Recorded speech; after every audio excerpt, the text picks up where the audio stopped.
Hello everyone. In this video we'll see testing real-time operating system environment and system programming using ARM kit. To carry out this experiment we'll be requiring an ARM LPC 2148 kit, RS233C cable, data cable and a PC or desktop with Keil Micro version software installed in it, as well as to view the output in the ARM kit, we'll be requiring the FlashMagick software as well. So in this experiment, we'll be seeing how we can control LED by using switches in LPC2148 development board. How it works is by turning on a LED and then turning it off when switch is going to low or high. So in this ARM7 LPC2148 development board, we'll be making use of 8-point LEDs which is available over there. So this LEDs will be connected to the input output port lines. Okay, so we have a set of IO ports available in the kit. So we'll be selecting which ports will be used for as IO pins in our program.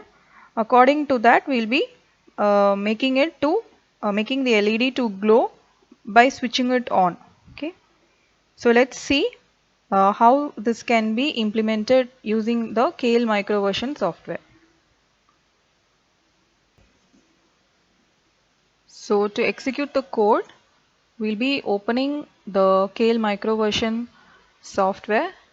Go to project, click on new project and select the new project. Okay, so before that, as usual, we'll be creating the folder in which we'll be creating all the files. So after opening this target, we'll be writing our code over here.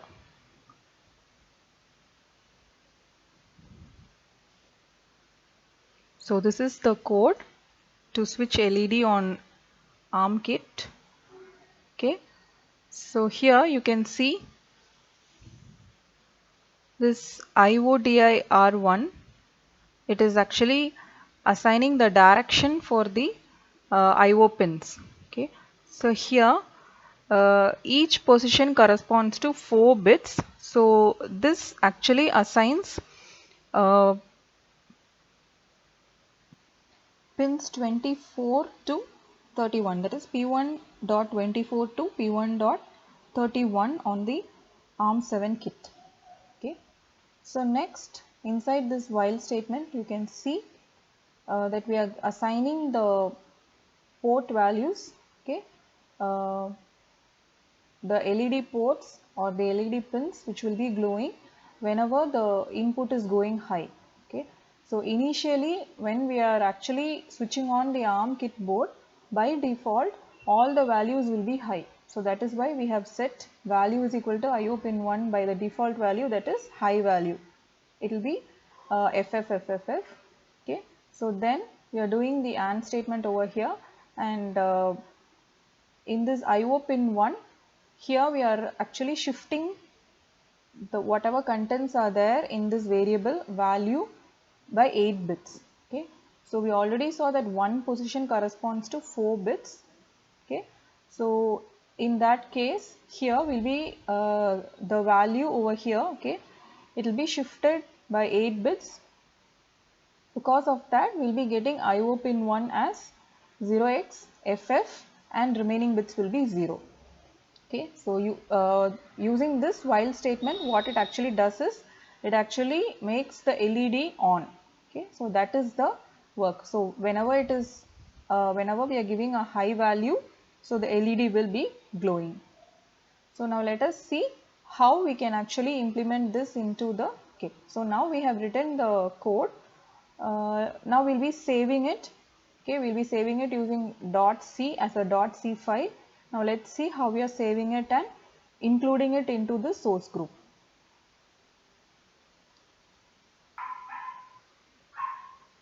Now we have saved it as led1.c. Now we'll see how we can include it. Okay, we'll go to source group,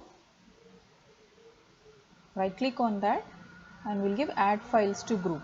So this will actually add the .c file to the source group. You can see now led1.c has been added to this source group. So now we can compile the code.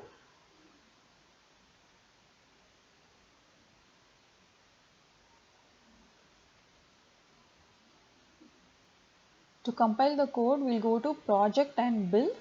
So once we compile the code, we have got here 0 errors and 1 warning, and the hex file has been created. So now we can see how we can include this hex file into our ARM kit.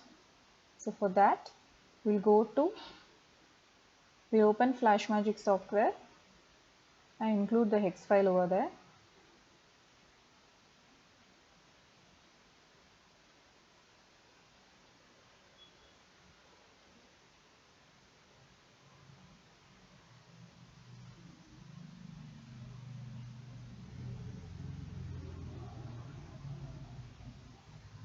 So this pop-up window opens. So here first we'll be selecting the device, okay, the device name of our kit wherever we'll be implementing this program. So LPC2148 is selected, click on OK.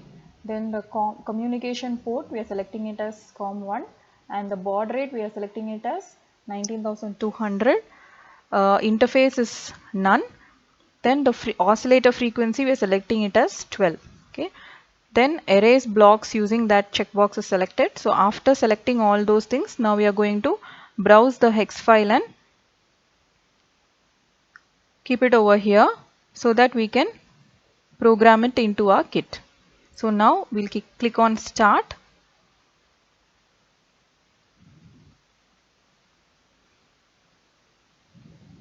So now it is getting programmed. So and it is finished. Okay. So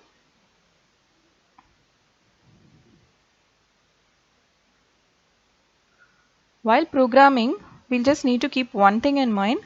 The ARM kit has to be connected, as well as after turning on the device, okay, or the kit, we'll have to keep it in the program mode. Only then our program will get dumped into the kit. Okay, so we have to be careful in this step. So after actually when we browse the hex file and click on start, the kit has to be set in program mode. I'll show you in the kit where that program mode switch is actually. We'll see that now. Okay. As you can see, this is the ARM7 microcontroller kit LPC2148. So this is the on switch. So here we'll have a plug-in port to connect the adapter, and this is the UART interface. So this portion will be actually this cable will be connected to our CPU. Okay, so once the connections are made perfectly, and this is the on off switch of the kit, so we make it on, and then here this is the switch I told you, it has to be set in program mode. So you can this is a switch actually. Okay, you can toggle between the program mode as well as execution mode. So initially when we are actually creating the browsing the hex file and programming it, it should be in this position. Okay, it should be towards your program PRO. Okay, this position. So after programming it, we'll have to reset. This is the reset button. So we'll be pressing this reset button. Okay.